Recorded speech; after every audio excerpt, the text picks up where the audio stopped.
প্রজাপতি পাখির পালক লেখেন লীলা মজুমদার। 1908 সালের 26শে ফেব্রুয়ারি লীলা মজুমদারের জন্মদিন। সঙ্গে লীলা মজুমদার পাইনে গাছের সারি পাহাড় ঘুরতে যাবে আর একবার। পাকদণ্ডী মেঘরোত্তর। পঞ্চমুখী শাঁখ, লেখক লীলা মজুমদার। বটুদের দেশের বাড়িতে একটা প্রকাণ্ড পঞ্চমুখী শাঁখ আছে। শুনেছি শাঁখটা নাকি 150 বছর ধরে ওদের বাড়িতে রয়েছে। ওর নানা রকম গুণটুনও নাকি আছে। আগে রোজ ওর পুজো হতো, পুরুত ঠাকুর আসতো, খাওয়া দাওয়া হতো। তবে 70 বছর হলো পুজো টুজো সব বন্ধ হয়ে গেছে। এখন ওটা বসবার ঘরের তাকের উপর সাজানোই থাকে। দুপাশে দুটো কাঁচের ফুলদানিতে কাগজের ফুল থাকে, আর মাঝখানে শাঁখটা 5টা শিং তুলে চক চক করে। রংটা ফিকে কমলা লেবুর মতো, দারুণ ভারী। আর সারা গায়ে কেমন একটু ধূপ ধুনোর গন্ধ। গত বছর পুজোর সময় কয়েকদিনের জন্যে আমি বটুদের বাড়িতে গিয়েছিলাম। শাঁখটা দেখে আমি তো অবাক। শাঁখ যে আবার অত প্রকাণ্ড হয় তা আমার জানা ছিল না। ঘরে কেউ ছিল না। আস্তে আস্তে গিয়ে ওর গায়ে একটু হাত বুলোলাম। কি সুন্দর পিছলা পিছলা মনে হলো। এমন সময় পিছন থেকে বটুর ছোট দাদু বললেন, একটু ধরতে ইচ্ছে হয় তো ধরো, কিন্তু খবরদার যেন আবার বাজিয়ে বসো না, তাহলেই সাংঘাতিক কাণ্ড হবে। হ্যাঁ, ওটাকে শেষ বাজিয়েছিলেন আমার ছোট ঠাকুরদা। তারপর থেকে আর তাকে খুঁজে পাওয়া যায়নি। ওই যে তুই যেখানে দাঁড়িয়ে আছিস ঠিক ওইখানটিতে তাঁর লাল মখমলের চাপকান, চুড়িদার, ইজের আর নাগরা জুতোখানা পড়েছিল। কিন্তু সেগুলোর মধ্যে থেকে ছোট ঠাকুরদা একেবারে বেমালুম নিখোঁজ। সেই থেকে ওই শাঁখ আর বাজানো হয় না। আমি তাড়াতাড়ি সেখান থেকে একটু সরে দাঁড়ালাম। ছোট দাদু বললেন, না, বাজানো যদি না হয় তখন অবধি কোনো ভয় নেই। ওই শাঁখটা কি এ বাড়ির জন্যে কম করেছে? এ গোষ্ঠীর যা কিছু একরকম সবই বলতে গেলে ওই শাঁখের দয়ায়। তারপর কেন যে বিগড়ে গিয়ে ও সর্বনাশটি করলো কে জানে। দেখিস আবার ফেলে টেলে দিস নে যেন, আঙুলেও ছেঁচে যাবে, আবার কি হতে গিয়ে শেষটা কি হয়ে যাবে। এই বলে ছোট দাদু ঘরের কোণা থেকে লাঠি গাছি তুলে নিয়ে বেরিয়ে গেলেন। পরে বটুর কাছে আরও শুনলাম, সত্যি অদ্ভুত ব্যাপার।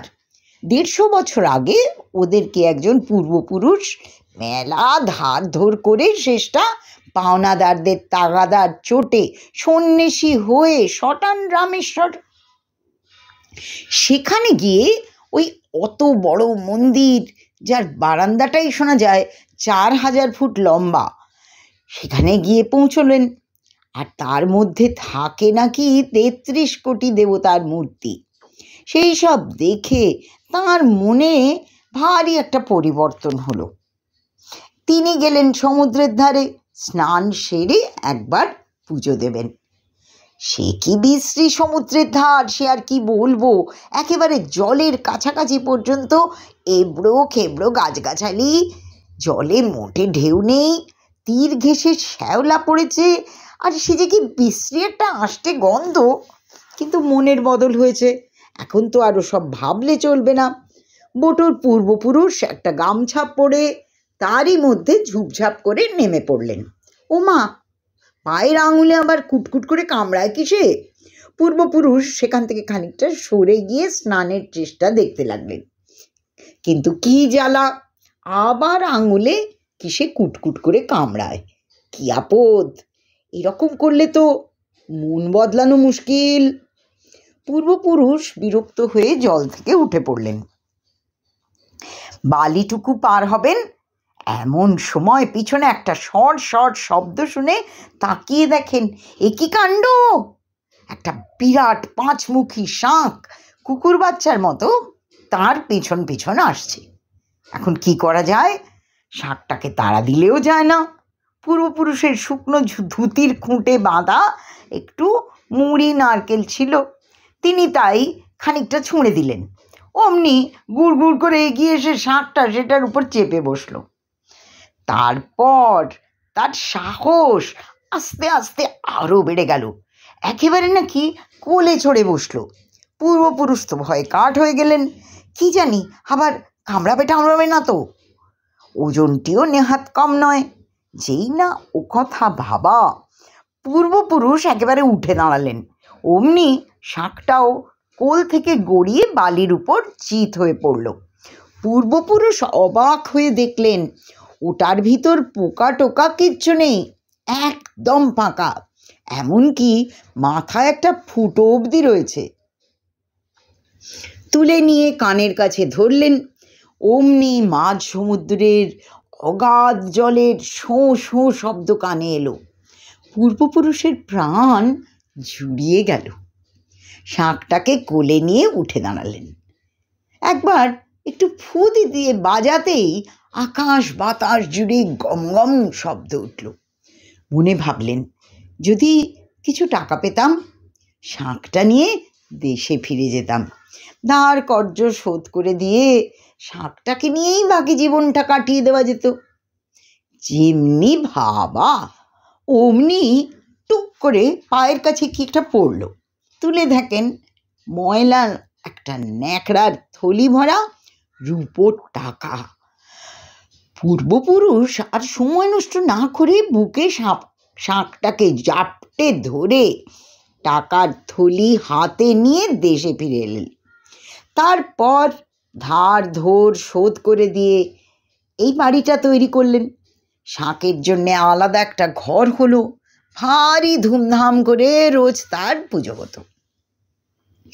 আর তার দৌলতে ওদের আর কোনো রকম দুঃখ কষ্ট রইল না, কারণ রোজ রাত্রে পুজোর পর একবারটি বাজিয়ে শাঁখের কাছে যা চাওয়া যেত তাই পাওয়া যেত।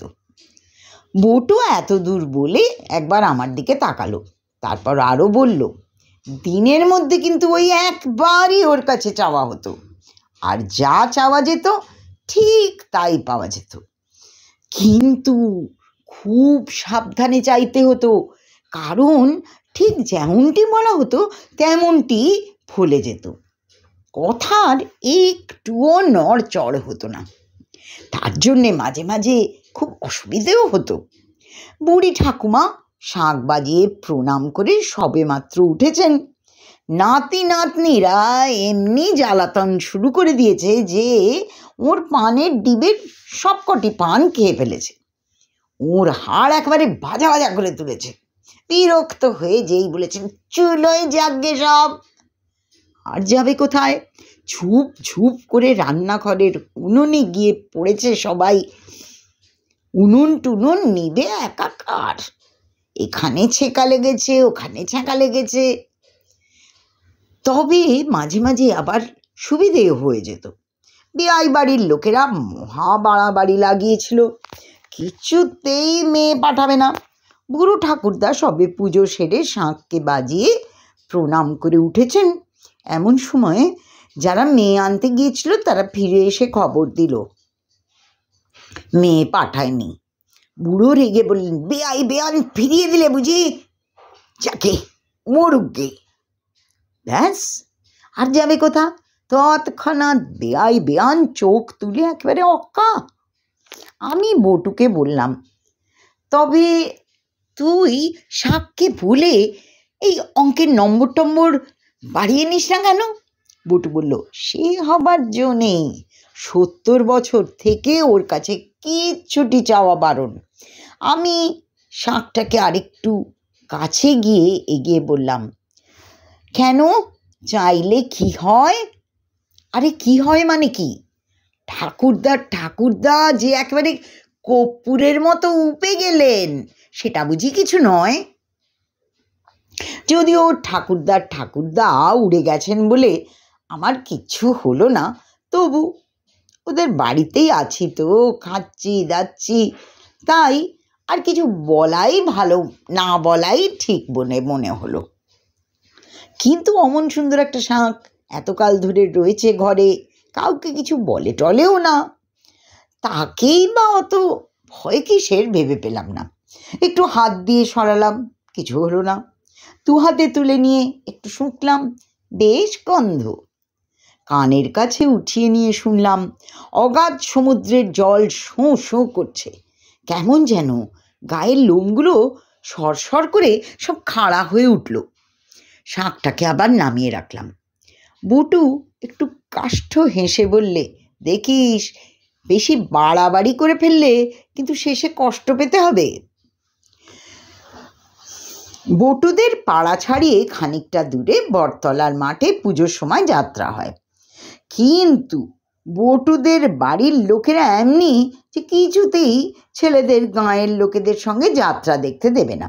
বলে নাকি, আমার বাবা শুনলে রাগ করবেন, বাবা ওদিকে নিজেই যান। যাকে সে কথা। বটু বলল, অত সহজে ঘাবড়ালে চলবে কেন, দেখি না কি করি। তারপর খাওয়া দাওয়া সারা হলো, ঘরে গিয়ে খানিক ঘাপটি মেরে শুয়ে থাকলাম আমরা।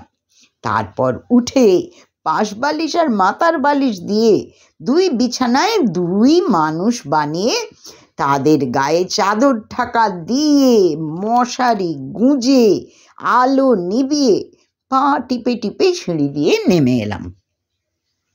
আমার তো বুক ঢিপ ঢিপ করছিল, হাঁপ ধরে যাচ্ছিল। বটু বলল, এ তো আমরা বহুবার করেছি, চল চল চল, রান্নাঘরের জানলা দিয়ে যাব। দূরে যাত্রার ডুগডুগি শোনা যাচ্ছে।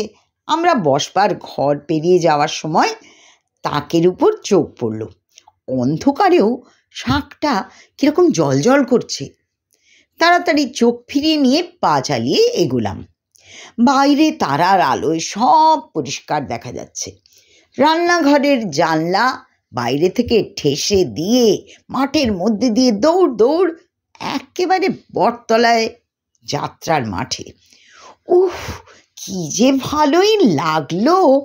কুম্ভকর্ণ যে কি মজাটাই করলো! কখন যে রাত কেটে গেল টেরই পেলাম না। ভোরের আগে যাত্রা ভাঙল। বটু আর আমি ঢুলু ঢুলু চোখে বাড়ি মুখে রওনা দিলাম। এই পর্যন্ত কোনো গোলমাল হয়নি, কিন্তু রান্নাঘরের জানলা দিয়ে ঢুকেই বটু একটা বালতি না কিসে যেন ধাক্কা খেলো। এক গোছা থালা ঝনঝন করে পড়ে গেল, আর অমনি এমন আওয়াজ হলো যে মরা মানুষও উঠে বসে। কোনো রকমে সেখান থেকে ছুটে বসবার ঘর অবধি এসছি, আর ততক্ষণে চারদিকে হই হই বাড়িতে। ছোট দাদু লাঠি নিয়ে টর্চ নিয়ে সিঁড়ি দিয়ে নামছেন, ধরলে আর আস্ত রাখবেন না। একবার টর্চটা আমাদের মুখে পড়লেই আমার চুটিতে মজা মারা সারা। অন্ধকারে শাঁখটা তখনও জল জল করছে। এক দৌড়ে সেটাকে বুকে নিয়ে আস্তে আস্তে একটু ফু দিলাম। অমনি সারা বাড়িময় গম গম করে উঠল। মনে মনে বললাম, এইবার দেখি তোমার কত ক্ষমতা। ও মা, ও কথা ভাবা মাত্র শাঁখটা আপনা আপনি আমার হাত থেকে সুরুত করে ছুটে গিয়ে একেবারে ছোট দাদুর পায়ের উপর পড়ল। আর কি, ওরে বাবা রে, মরে গেলাম রে, জল আনরে রে, বোমা ফেললো নাকি রে বলে ছোট দাদু হাউ মাউ করে চিৎকার। দেখতে দেখতে চারদিক লোকজনে গিস গিস করতে লাগলো। সেই সুযোগে আমি আর বটু খাবার ঘর থেকে লম্বা